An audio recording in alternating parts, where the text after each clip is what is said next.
Welcome back, everybody, on this sunny day.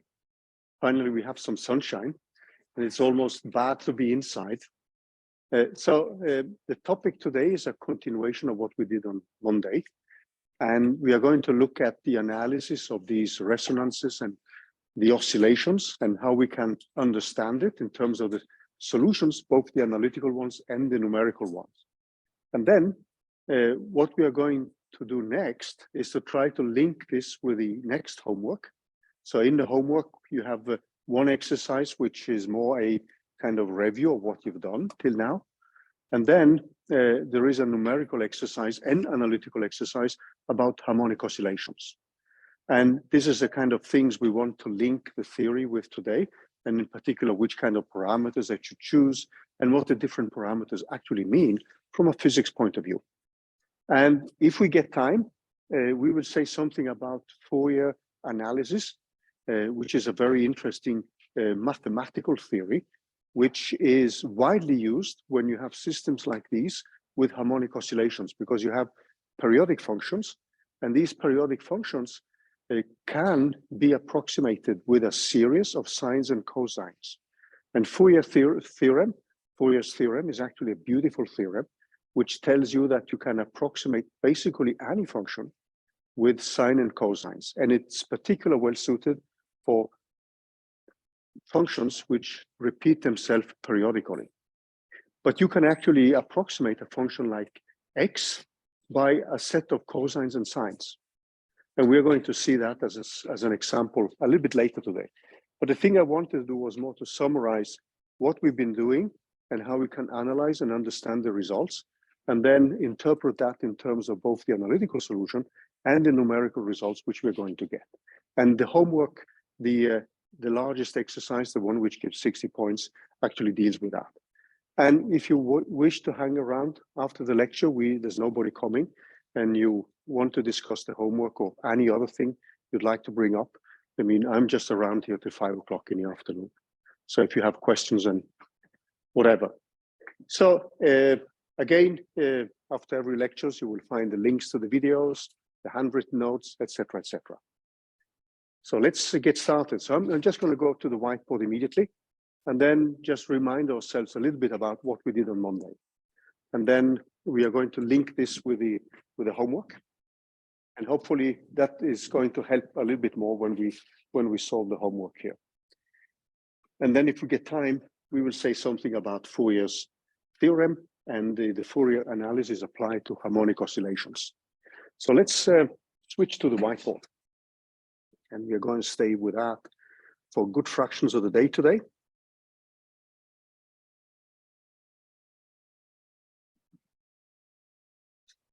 Oops, what did happen? Here we go.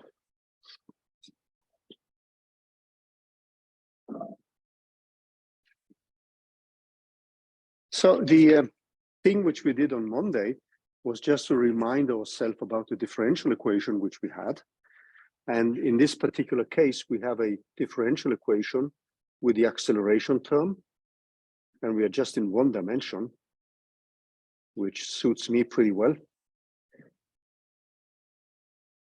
And dt, this is the velocity term, and then we have this constant k, the spring constant, and then we have an applied external force with a cosine with an oscillating frequency or driving frequency omega. So this is the equation which we have been dealing with for actually 2 to 3 weeks now. So I hope it's not too boring, but you can change this one if you find it not so entertaining anymore, and you can actually change the kx term with a cosine term or sine term. So if you're looking at the mathematical pendulum, then instead of x, you're going to have the angle theta by which the pendulum swings. And then you're going to have a term which is going to be proportional with sine of theta. And then you have a so-called non-linear equation in the unknown quantity. In our case, we have a linear equation in the unknown quantity x. So let's remind ourselves of the kind of things which we did, the scaling of the equations, etc., and link this with homework 6. So what we did was to scale these equations. So we have a frequency omega 0, which is then given in terms of the spring constant divided by the mass of the object we are looking at. We have a new parameter gamma, which we defined, which is given by this B, which is just a damping constant, divided by 2m times its frequency omega 0. We define this in terms of another parameter which we call the damping constant. So we would call this for beta divided by omega 0. So that means that this beta is B divided by 2m. And when you look into the textbook of Taylor, you will see that the analysis which is done is in terms of this parameter beta. And the other parameters which we introduced then were the dimensionless frequency. So we defined a frequency omega tilde, which is the driving frequency divided by the natural frequency. We defined a dimensionless time, which is the natural frequency multiplied with the original time. So if you want to scale back and get time in seconds, for instance, if that's the unit you've chosen, you will need to do that. So if we look at the homework, if we now look at the period, this is going to be given by 2 pi, and the time it repeats itself is given by omega. We could now choose in homework 6 the following parameters. So if you're in doubt of which parameter to choose, you could now choose this omega equal to 2 pi. We could choose a frequency omega 0, which is equal to 5 times omega. We could choose this force F0, this amplitude of the force, to just be given by 1,000. I'm not putting units in the equation. I hope that is okay. So I'm just skipping units like meters, kilograms, seconds, and whatever. And we could now choose a period, T, which is given by 2 pi divided by omega. That's the period. So let me just wipe out this one. I actually put this twice. It shouldn't be here. So this is the period, and that means that we have a period of 1. So the oscillation repeats itself in dimensionless time equal to 1. If we then choose a mass, so we could choose the mass equal to 1. We could also put this parameter B equal to 1, just as a choice. And that means that we would get a gamma, or the term F tilde, which is now given by F divided by the mass times omega 0 squared. And if we put this F0 equal to 1,000, this is now equal to 1 times the frequency omega, which is 5 times 2 pi squared. So this is close to 1.01. And you could just put this one to 1 if you want to. So these are just choices for the parameters when you're going to run the simulations. And then you could choose then a parameter gamma, which is given by B divided by 2m times omega 0. And this becomes equal to 1 when we put in the numbers of 20 times pi. That's one possible value for gamma. You can choose B differently from 1 if you want to. So here I just put B equal to 1 to make life simple. But you could make B larger. So there's nothing which hinders you from doing that. And then we are going to have a time, which is going to be given by this tau divided by omega 0. And that is given by tau with the parameters which we have, divided by 2 pi times 5. So this means that tau, the dimensionless time which we have, if you want to translate that one into real time in units of seconds, for instance, you would then have this relation here. So normally we run the calculations with the scaled differential equation. And the reason for that is that then the equation is much simpler to deal with numerically and also analytically because you have less constants to carry with you. But then you would, when you want to put in the right units, you have to multiply with the correct constants. But I guess that's pretty trivial here, right? So if you want to have time in real dimension, time, with the right units, you would simply have to multiply with 10 times pi. Okay, so this is just a little bit about the parameters which we have. Now, one of the things which we did last time, when we looked at the solution, we found that we had this particular solution with a force which goes like a sine, no, sorry, a cosine. This particular solution to the differential equation is now given by this x of p for particular in terms of tau, which was given by a constant d multiplied with cosine of omega, this dimensionless frequency, times tau, minus this constant delta, which we're just going to leave out a little bit. And now the amplitude of x is given by this constant, which now contains the frequencies. So we have this f0, and this also scales like a 1 minus omega tilde squared again, and plus 4 times this omega tilde squared, multiplied with this parameter gamma squared. Now, the thing which we did last time was to introduce this parameter beta, which was a damping constant.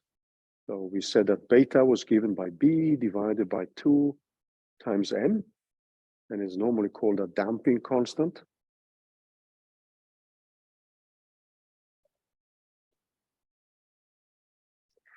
And we could rewrite the differential equation then in terms of these parameters, d of x, d of tau.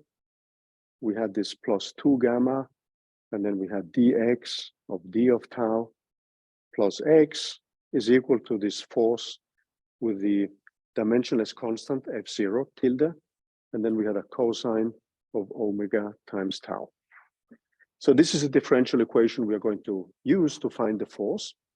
And what we found then is that the largest value for d, so this d max, so I'm just bringing up what we found last Monday. So d max, when we plug in all the constants and bring back f0, was given by f0 divided by 2 of beta of omega 0. And then we found also that this omega, this frequency which we have, the driving frequency, is omega 0 squared minus 2 times beta squared. And the max response is then given by this expression which you see. And it's common to vary the parameter omega, and then to find regions where we have the maximum value for d, and which means the maximum value for x. And this is something which looks like this. So we would have an omega 0 here. And then we would typically experimentally, we can tune this omega in the driving force so we can have a maximum value for x. And what we saw from the numerical calculations last Monday is that when we tune these parameters, we can get an object which oscillates according to this driving force. And the extreme values of x, they would oscillate between the absolute value of this d max here. If you tune the parameters so that this beta, for instance, is much, much smaller than omega 0. So if beta is much, much smaller than omega 0, what happens then is that w, the frequency omega, no, not w, but omega, is more or less equal to the natural frequency of the system. And then we will get this kind of resonance. So this kind of phenomena in physics, they are called resonances when you have a sharp peak. And this will be the maximum value for x, which you can get. And you can actually tune the frequency if this is a wanted behavior. In many physics experiments, these are actually things you're looking after. You're looking after resonances because they say something about the equations of motions of the physical system. And you can actually interpret, if you're doing, let's say, physics at FRIB, you're often looking at resonances because that means that you have specific states which are being singled out. And then you can trace these back to the equations of motions and the basic forces, like we are doing here. So resonances is something you're going to meet in many different physics courses. And it's normally just something you can reframe as a peak of the solution which you're looking after. In our case, it's x, but it would also give us a peak for the velocity.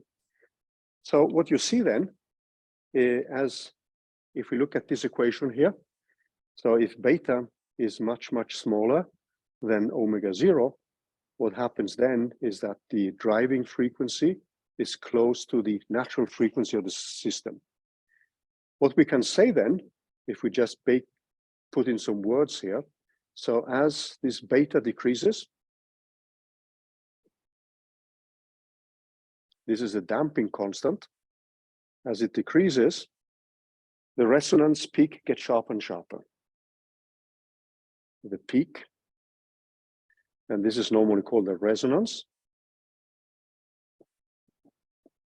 gets sharper and sharper because we're getting closer and closer to the value of where we have the really maximum value of the peak. And you can see that from the equation which we derived last Monday, is that if you make beta smaller and smaller, then this is obviously going to get, the peak is going to get sharper and sharper. So there's something which is also used in order to characterize these kind of peaks. And you are going to encounter this kind of acronym in the literature in many, many occasions. And there is it's common to define something which is called the full width at half maximum. This is an interesting quantity because it allows us to see everything in terms of this parameter beta.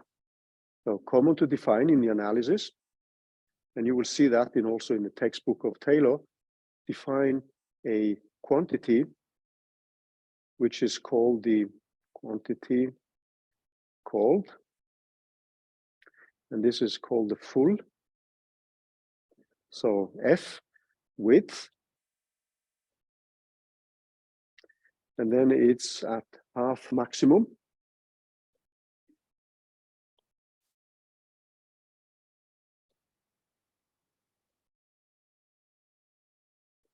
And you will see this acronym here with F, W, and then H, M. And this kind of width here is a parameter which is commonly used. And you can see now that if you do that, you will find then that this D squared, half of the width, max, divided by 2 is going to be equal to this F0 squared divided by 4 beta squared of omega squared, and this is then divided by a factor of 2 here. Now, what you're going to see then is that you can actually define this in terms of omega, which is given by, it's almost equal to that. So this is an approximation of plus minus beta, and this is where we will have half the value, which means that you're going to see a typical curve which looks like this. So we're going to have D squared here, and then we have omega, and then we have the value of the natural frequency. We have a omega 0 plus beta, and then we have an omega 0 minus beta. And now I'm trying to see if I can make this look like half the value. So if we have the peak up here,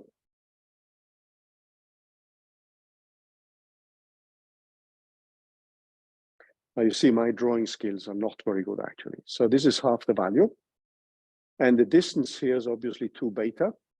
So this is the full width at half maximum. This is the maximum value which we have.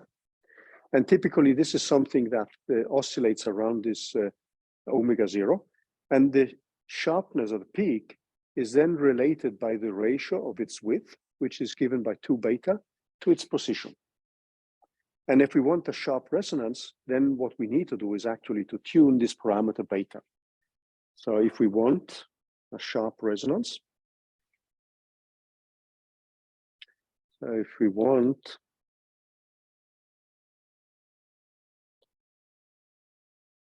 a sharp resonance,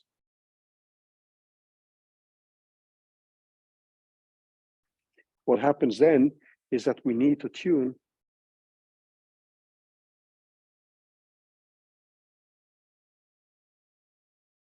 beta and make it much, much smaller than omega 0. And then it's common then to, in the analysis here, it's common to introduce another parameter, which is called the quality parameter.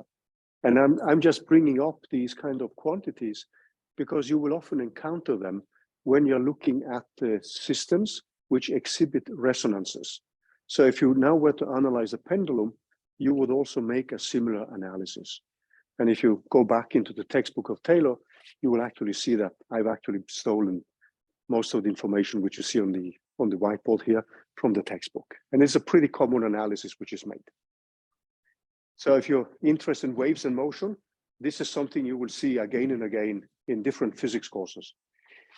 So it's common to introduce a new parameter. So this is welcome to the jungle of parameters. So common to introduce something which is called the quality factor. To introduce the so-called quality factor.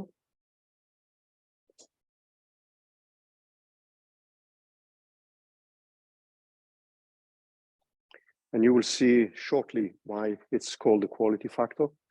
So this is given by Q, which is then given by omega 0 divided by 2 beta. So this is just a fun exercise in different parameters.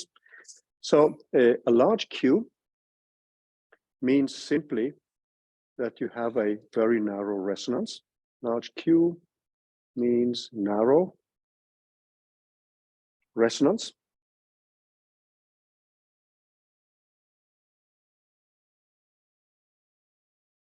And you can see that immediately if you go back to the results here, that corresponds to making your beta smaller and smaller. And in that case, you would simply get something which peaks sharply around this value here when you make beta smaller and smaller. And you can see that back from this quality factor that if you make beta smaller and smaller, it means that you get a large quality factor. And then clearly then if you have a small Q, that means a wide resonance. And these are parameters you can play around with in the exercise which we have for this week here. And normally, if we want a well-defined resonance, then we would require a parameter beta which is small. So if the target is a sharp resonance or well-defined resonance, which means normally a sharp resonance, requires the small values of beta.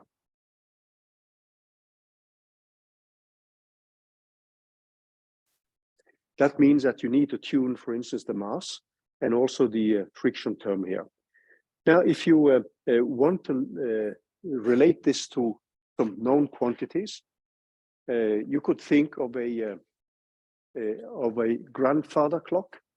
I always find this kind of terms confusing because a grandfather clock is a big one. And you probably heard about the grandmother clock. That's actually a smaller clock. That's, yeah, just these kind of strange namings. But if you take a grandfather clock, that would have a Q value, which is close to 100. Because you would have a pendulum then, which swings back and forth. And you're solving a similar differential equation like this one. You have an external force, which obviously drives the pendulum, because else the grandfather clock would come to rest. And if you take a quartz crystal, which is used in many of the modern clocks, that would typically have a Q value of 10,000. So this just to give you some kind of rough estimate of actual values. So the next thing which we can do then is actually to rewrite the differential equation in terms of this Q value. So if we use these definitions which you see here, we can then, and this is a form of the differential equation, which is pretty common to see. So our ordinary differential equation, it takes a form now which looks like this, no, sorry, I just need to take away the n term. We are just having the acceleration, d of x of d tau. And then we can rewrite it in terms of these parameters, beta and omega 0.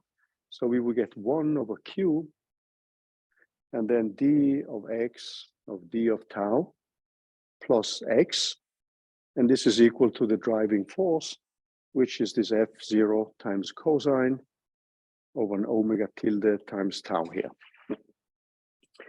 And the motion gets damped if we now look at the damping factor, which we have in the equations. This damping factor goes like e to the minus gamma of tau, as we discussed before spring break. And that means that this is going to be proportional to e to the minus 1 over q times tau, which again is proportional to e to the minus, so you can use the damping factor directly. And if you take the damping factor directly, that tells you what the decay time is. So this quality factor or the damping constant, they will be related to the decay time. And you know that when you have this exponential decay, this kind of parameter tells you then when the value has been halved. So when the value of the solution is reached half the value, that is driven by this damping factor, which we have with the parameters either 1 over q or beta. So beta can actually be used to define a damping time. So that means when the solution has been reduced to half its value.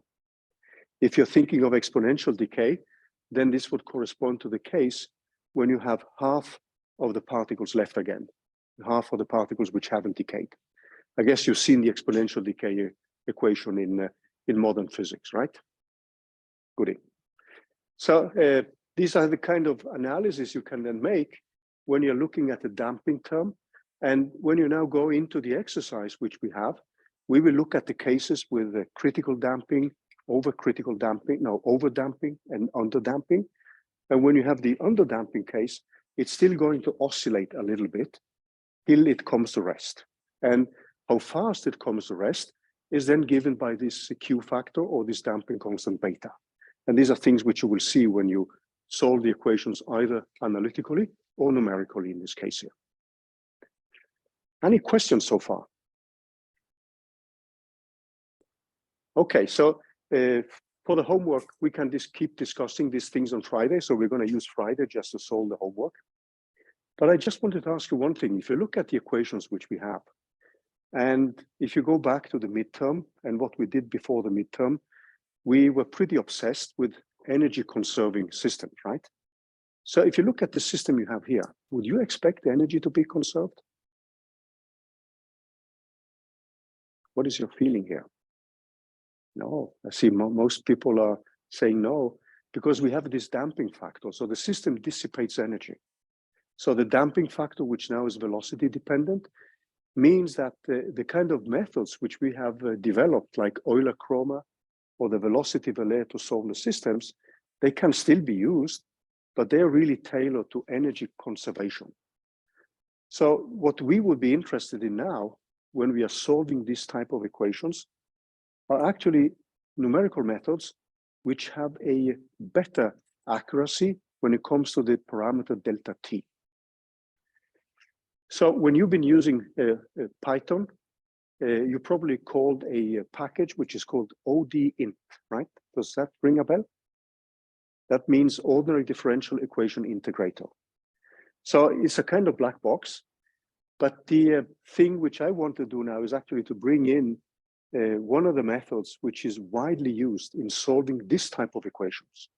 So when you are solving these equations, you have to strike a kind of balance between the number of floating point operations you're willing to spend and the accuracy you want to have.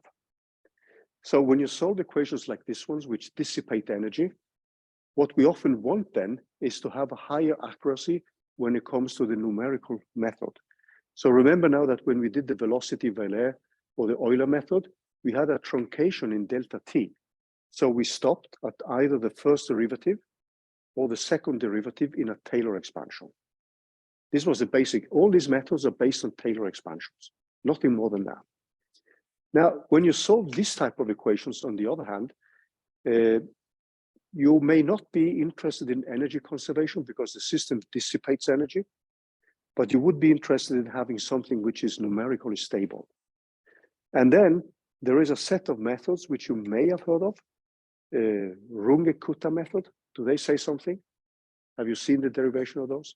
So what I want to do now is actually to bring them up. And if you go into the lecture notes for this week, the Jupyter Notebook, you will find codes which do this for you. So that means that if you now add Euler's method, velocity-Vallée, Euler-Kromer with the Runge-Kutta solvers, you actually have the solvers you can apply to different physics situations. So it's you who has to judge what you want to use a solver. And when you encounter equations like this one, where you dissipate energy, and where energy conservation is not the main issue, because the system does not, the system as itself, because it dissipates energy to the environment, it does not by itself conserve energy, which means that in that case, we are more interested in numerical precision so that the solution doesn't go crazy. If you were to solve this method here, this differential equation with Euler's method, you would see that Euler's method just gives a crappy solution after some few time steps. So you need methods which have a higher truncation in delta t. And these Runge-Kutta methods, they give you this compromise between few floating point operations and numerical accuracy. So with all these methods, then you have the central methods for solving this type of equations. If you use the Runge-Kutta methods, however, which are the kind of, the industrial precision methods for this type of systems, you can't use them for the solar system in the second midterm because they do not conserve energy. So there are many kind of things to think of when you're using different methods. So some of them conserve energy, but they may have a worse truncation in the Taylor expansion. So you have a delta t, which goes like delta t to the power of 3. This Runge-Kutta to the fourth order has a delta t to the power of 5. So which means they're actually truncated at the level of the fifth derivative. And that's a pretty high precision. So what I want to give you is the sense of what is behind these methods so that you have a full set of useful numerical methods for solving this type of problems, which you encounter in mechanics. You're going to encounter this in quantum mechanics. When you do electromagnetism, you will see many of the same things being applied. So it's a kind of useful to have set of methods. So although this is a course in mechanics, we're actually going to solve mechanics problems. And some of them can be solved analytically, like this case here. But if you look at the mathematical pendulum, you don't have an analytical solution anymore. And then you have to trust your numerics, period. And you are the guys who need to understand how to trust the numerics, right? So let's go through the details of the Runge-Kutta solvers, because it's a nice method. And it also involves approximations. So let's look at the Runge-Kutta to second order. And then I'm just going to state the equations for fourth order. They are based on much of the same. So let's look at the tool of numerical methods, which we can implement to solve this type of equations. And as I said, in the Jupyter Notebook, you will find codes for these methods tailored to problems in mechanics. If you use OD-int, they are much more general. The only thing you need to feed in are the derivatives and the number of equations you have. So let's look at numerical solvers.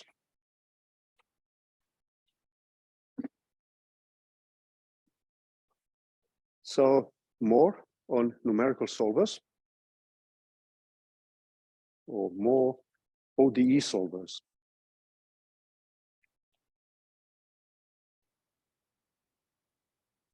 So what we have is Euler's method.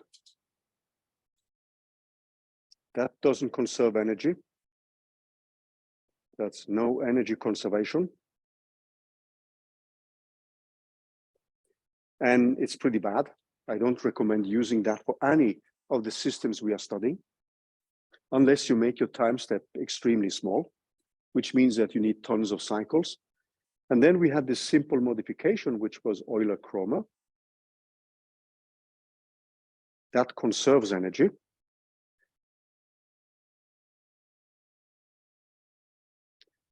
And it had a truncation which goes like O of delta t squared for x and O of delta t for the velocity. So if you're only interested in the position, then this is an okay method.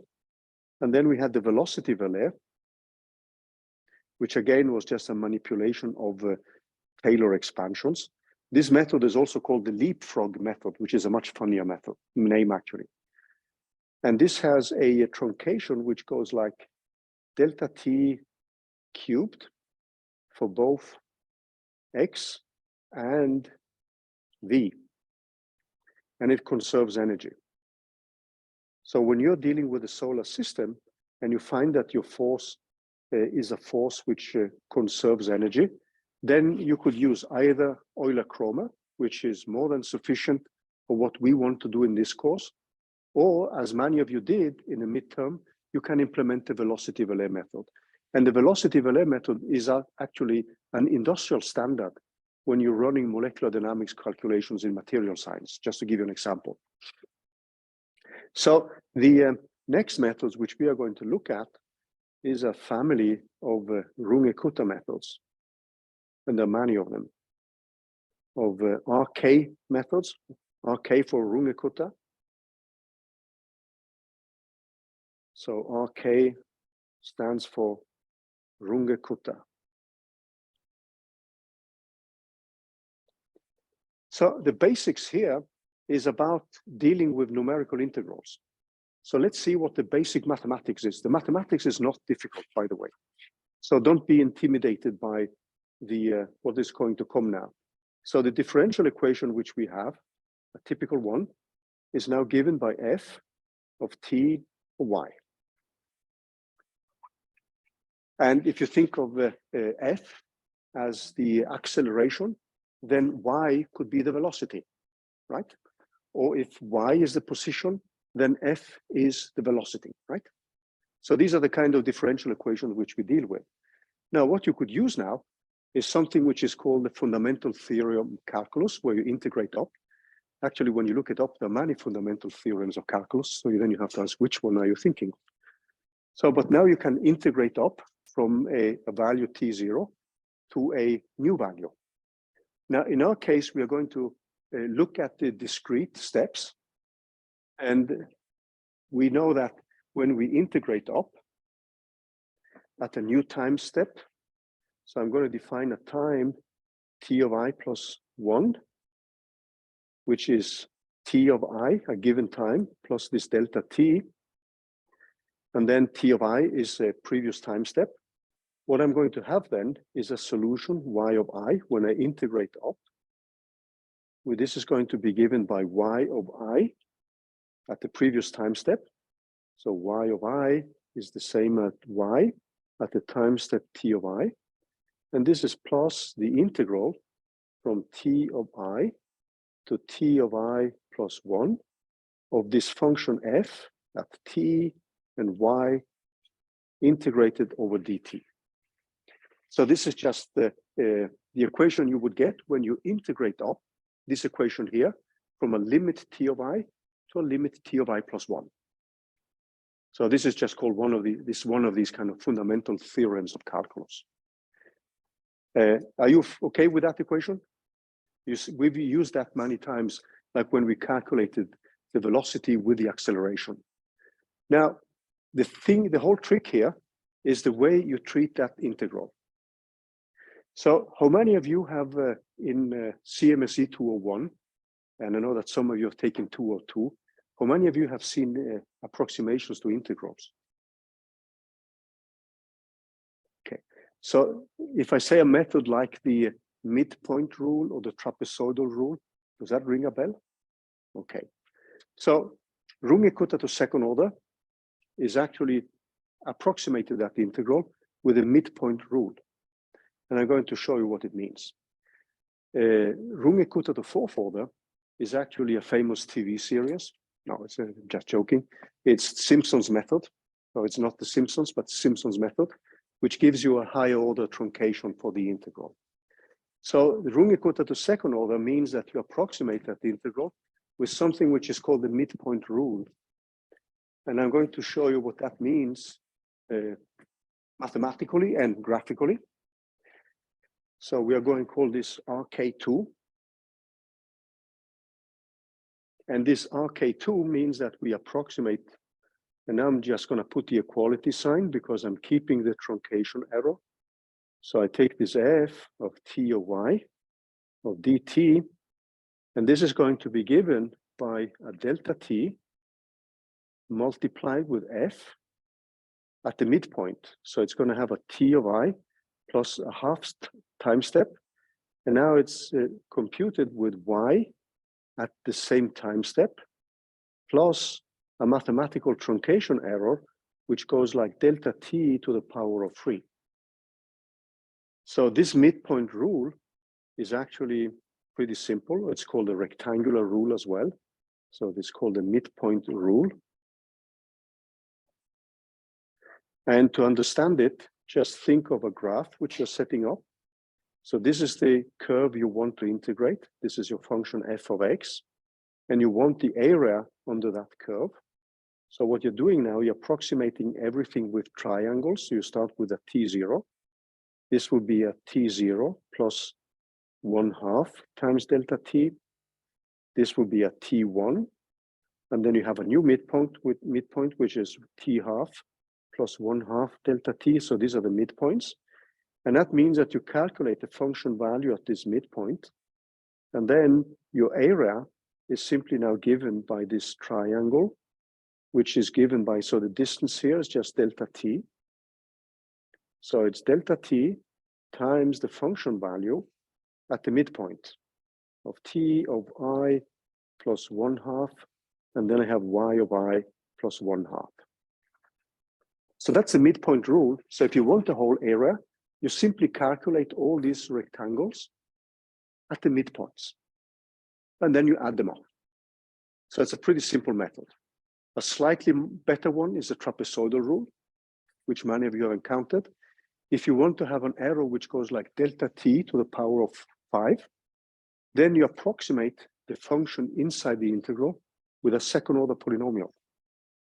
And that's going to give you Simpson's method.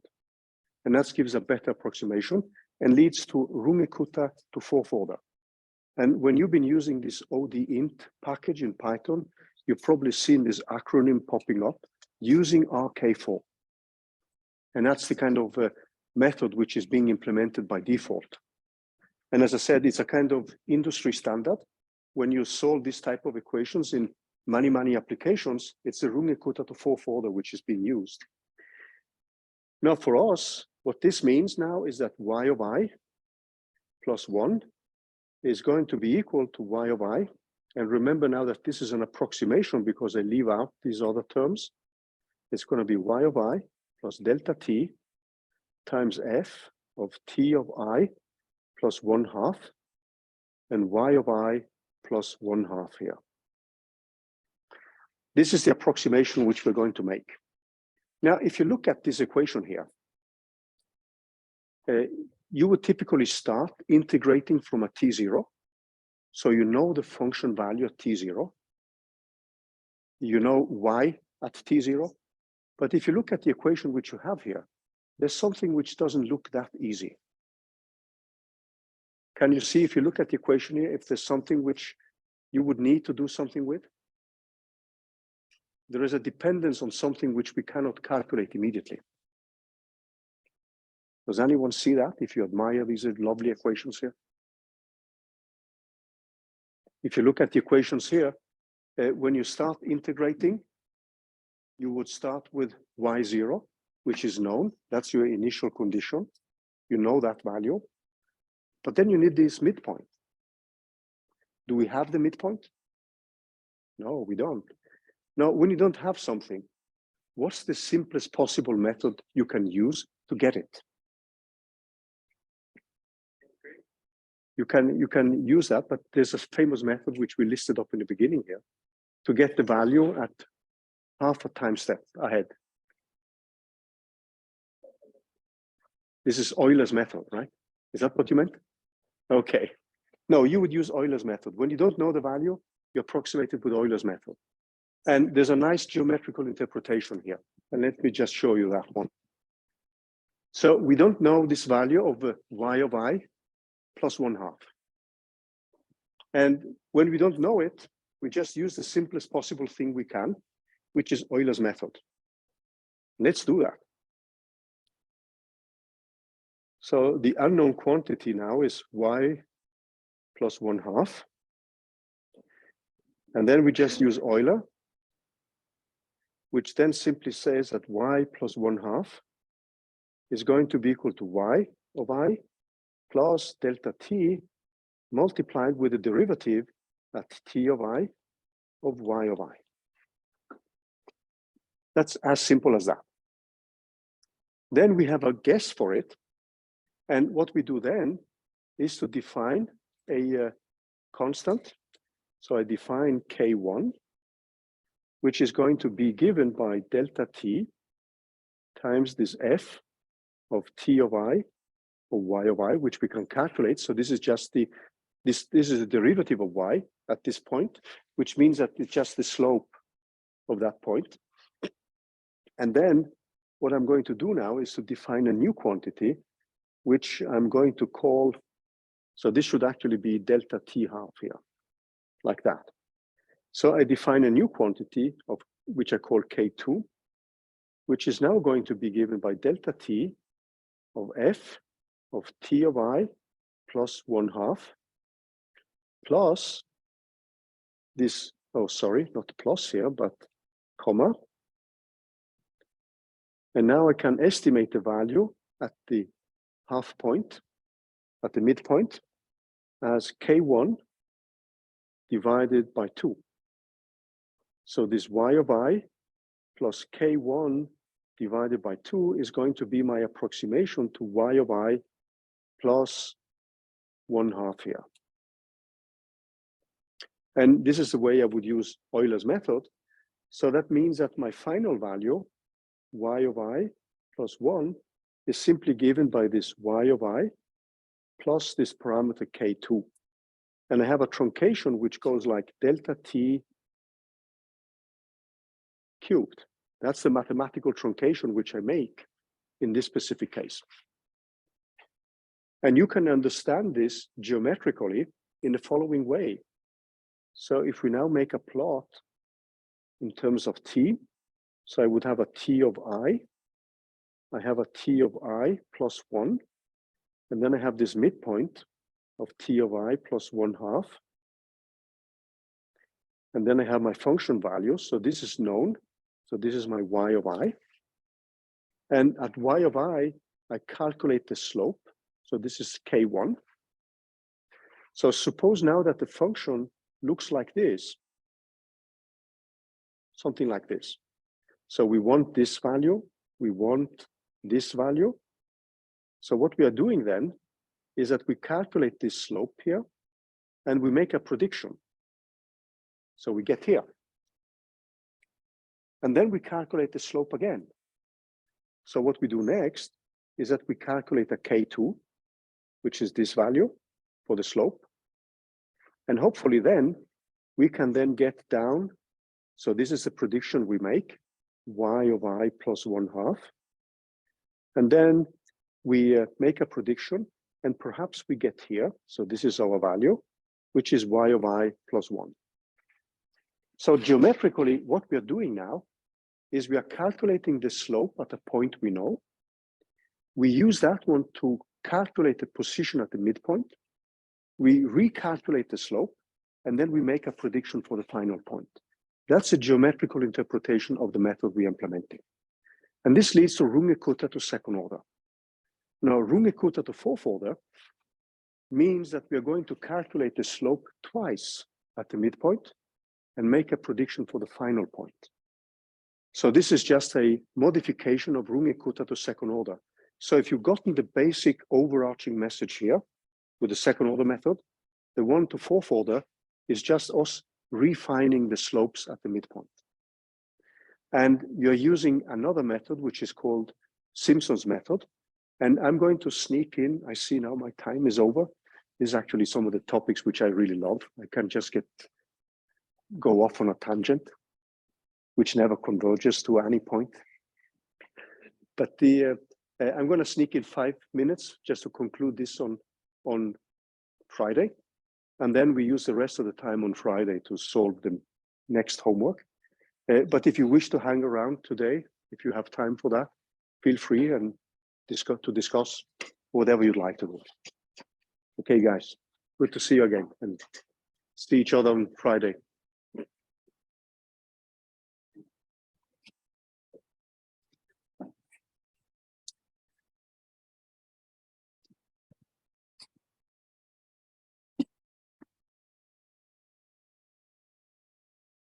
So for you guys online, all the best to you. I'm just going to stop the recording here now.